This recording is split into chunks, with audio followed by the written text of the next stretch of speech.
Thank you. Again, I am Brett Stringham. I am happy to present to you the Security Implementation Guide overview that we're focusing on for 2023. I'll give some history on that. The work stems from the FHIR at Scale Taskforce. I'll give a brief overview of that aspect, but we'll get into some of the pieces of this security IG just to give you an insight of what to look for as you start to learn more about it, and perhaps to look at some of the different features that might solve particular problems that you run into as you adopt FHIR. Some of this women's tennis, I mean, we had some. I think that echoes from the presentation room. Hopefully it's not me. As I stated, I'm Brett Stringham. I come from Optum. Optum is a FAST member, but I've also been fortunate to participate as a FAST security co-lead over the past 4 to 5 years. Originally, when this project started, it was to be 4 months, but as each of you know, those things tend to keep growing in the technology world, especially as more interest gets captured with some of the solutions and the problems to be solved. This is your typical antitrust statement that we're all aware of. Going back to 2017, originally the emphasis of this project was really between payer and providers, and the Office of National Coordinator, which is a federal entity, they wanted to more or less bring into consistency and repeatability in a way that addresses some of the scalability issues with respect to FHIR across the United States. The scalability that I mentioned is more not so much computation or network, but it's simply a way to bring consistency into the way certain capabilities that are foundational to the system work. So, for example, security is handled in a consistent way, or the way directories are handled to look up provider information and so forth.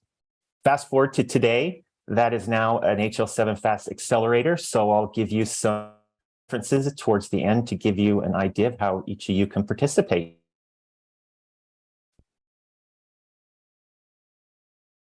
So in essence, if we were to look at this problem from a 50,000 point view and just convey it just to the layperson on the street, the current state of FHIR right now being somewhat new and other legacy systems in place is organizations tend to set up these things in a one-off fashion.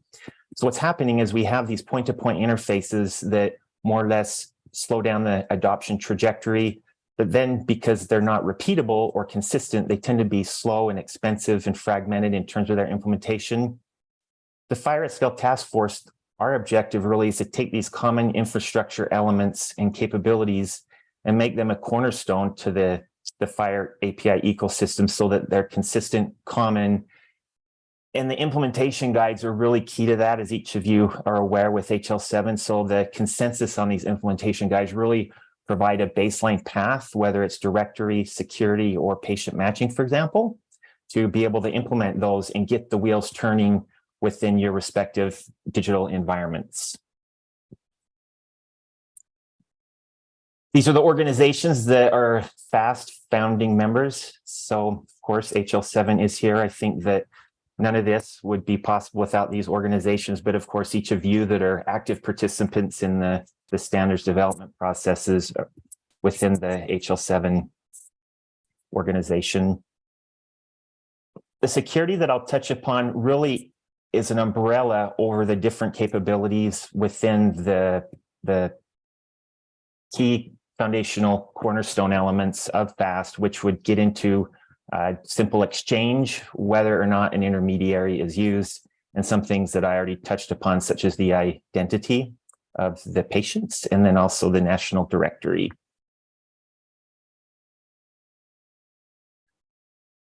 So the number one barrier that comes into play with scale for security is it can be analogous to you as a consumer. We're all very familiar with having distinct credentials in some ways to identify ourselves to different social media platforms, different places of e-commerce that we interact with.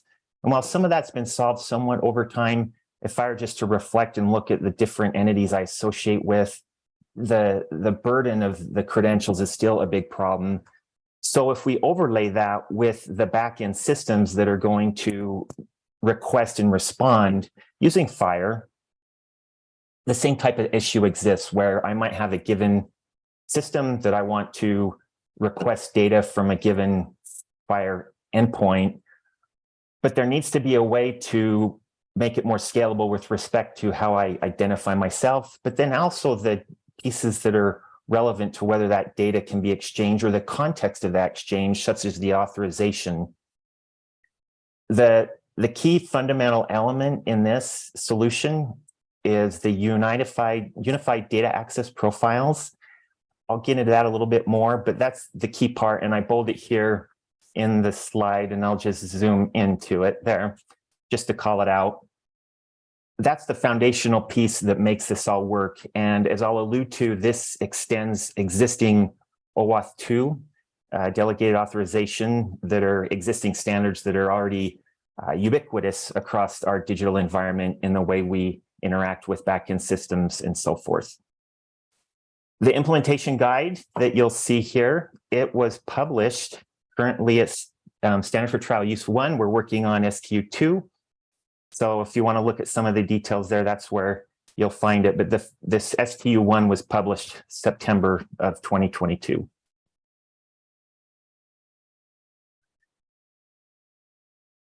All right, so I'll go counterclockwise with this portion. So the piece that really brings into the scale with the consumers and also the responders to data makes use of asymmetric cryptography. I won't get into the details, but sufficient to say that the standards with the nature of asymmetric cryptography empower this solution to be able to identify systems, both the requester and the responder, using a common, we'll just refer to it as a private key. And the way the algorithms work, the receiving party can know with high assurance that the data that they're receiving, whether it's an authorization request or an authentication request, who the systems are that are participating in that engagement. And so unlike us as a consumer or even backend systems that have this sprawl of client credentials or secrets, as we call them, this will really reduce the footprint with those credentials that are used to exchange data with high assurance between systems. The UDAP server metadata on the left here, middle that you see, that's critical too. So like if I'm in an e-commerce world and I go connect to a server, there's certain aspects where the device I'm using, whether it's a mobile app or a browser, it will go ahead and do some things to make sure there's trustworthiness with that server. But in a healthcare setting, some of the pieces to this server metadata allow the client to verify via digital signatures at the endpoints it's going to communicate with, whether it's for authorization or to get certain tokens to request data, or haven't been tampered with. And from a security perspective, that helps protect against man in the middle and some of the other vulnerabilities that have been known to exist in history. The trusted dynamic client registration, this is my favorite part. So right now, if I were a healthcare entity and I want to register my system to be able to request data, right now with the laws that exist in the United States and throughout the world for the most part, we have to make sure that that requesting party is sufficiently identified and that for that exchange, that the information that they're going to register to eventually receive is consistent with that of the trust community. The talk after this, Dee Dee will cover some of that piece that might be involved with TEFCA, for example. But I like that part because it could be a real-time exchange in that instead of me presenting my system to process right now that is human mediated and manual that exhausts a lot of time with the number of plans and the thousands of systems at play, it really brings that down to a dynamic, trusted, just-in-time interaction. To support that, we've got the UDAP, the endorsements, as we'll call it, and the certifications. This is awesome. So instead of me going to a number of entities to prove who I am, how I'm going to be authenticated, that I'm trustworthy for that health IT exchange, that third party can do that vetting process one time through the certification or endorsement process. That could be digitally signed. And so when I go to interact with a system that's part of that trusted community, then I can present that And the recipient of that endorsement or certification can ensure that the party that endorsed that is vouching or has complied with the validation of the standards. So me as a consumer for my backend system can go in and get that data and know that there's high assurance and that it conforms with all of the requirements and privacy considerations for that trust community.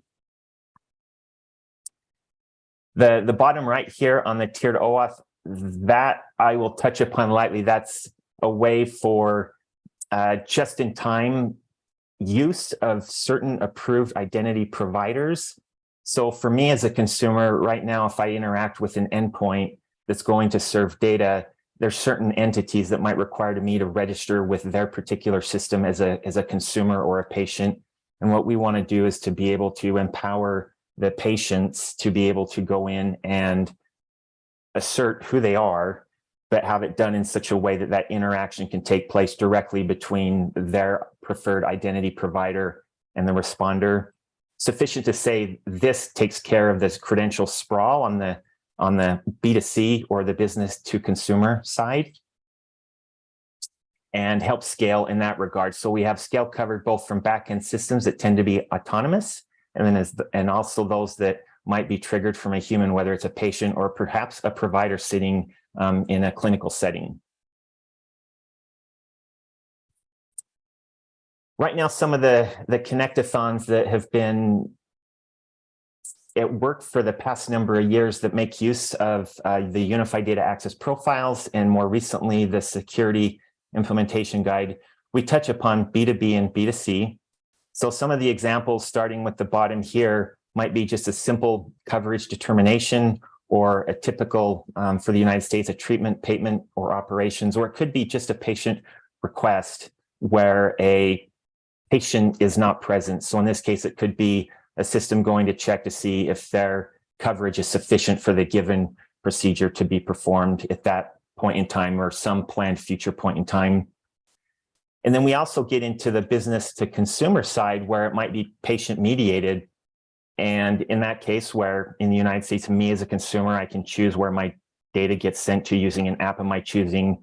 This empowers them to be able to bring in a preferred identity provider where the patient matching can occur with high assurance. And then from there, some of the scenarios that can take place, whether it's me as a backend system writing to a directory, for example, sensitive information that might be related to certain care centers that are only known to those providers that work in that setting and aren't generally available to the public. But then also where we get into certain authorization aspects, let's say in a B2B, where I want to know the physician, the particular date, or other characteristics that really constrain that interaction in that clinical or hospital setting. And then know when that backend system requests that data, it's done so with compliance, but then also with auditability for later auditing, and then also to check for potential abuses of the system. Okay, I touched upon this particular part. I'll just breeze past this, but this is a trusted dynamic client registration. At the end of the day, we just want to automate this process, but do so with high assurance.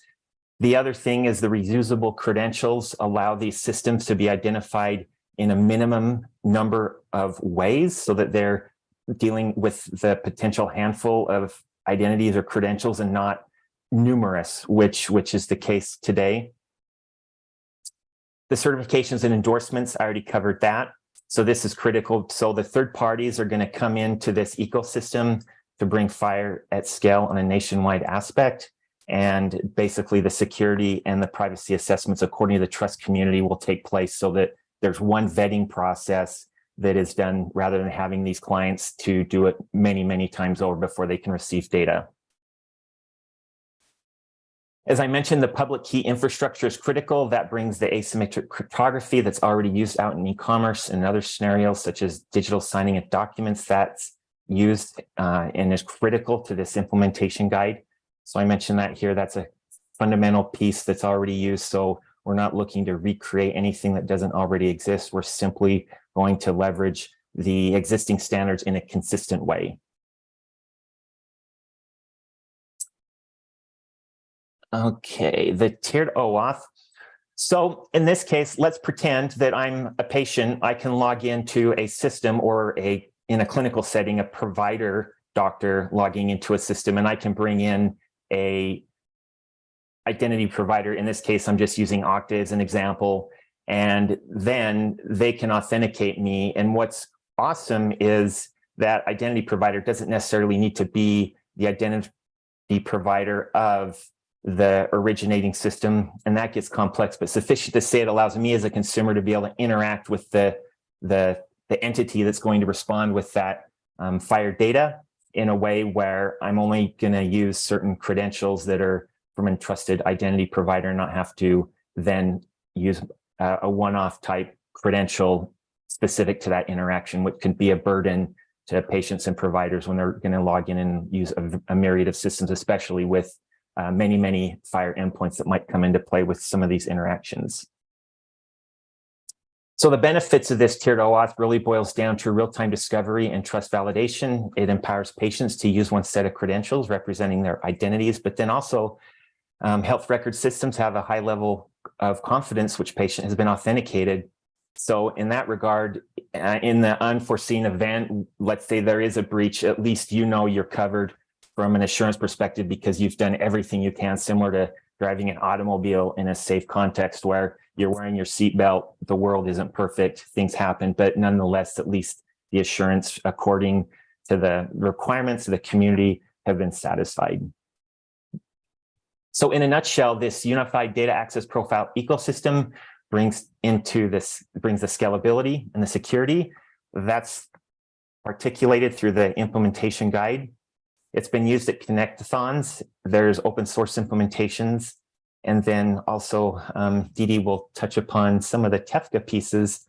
This Karen PLC, this is a great read. If you want to read some of the things that are occurring with other nonprofit entities that are vested in ensuring patients have access to their data in a way that's seamless, consumable, but with high trust, that's a great read. And then also we're preparing for some other HL7 sponsored events, such as the Hacking FHIR event coming up in August. And then this Containing FHIR report, that's kind of a pun, so to speak, Containing FHIR, that has some interesting follow-up information that will give you insights on the levels of security and trustworthiness that the unified data access profiles bring. I will wrap it up there because I want to get to questions, but this is how you engage with us, with FAST, and it will be in the slide. Just come here and you'll see when we meet, and they're public. Just come in and join, and some of the questions you might have we can answer. I'll pause there because I want to leave a few minutes for questions, and then we'll go from there. Thanks for your presentation. Does someone from the room has a question?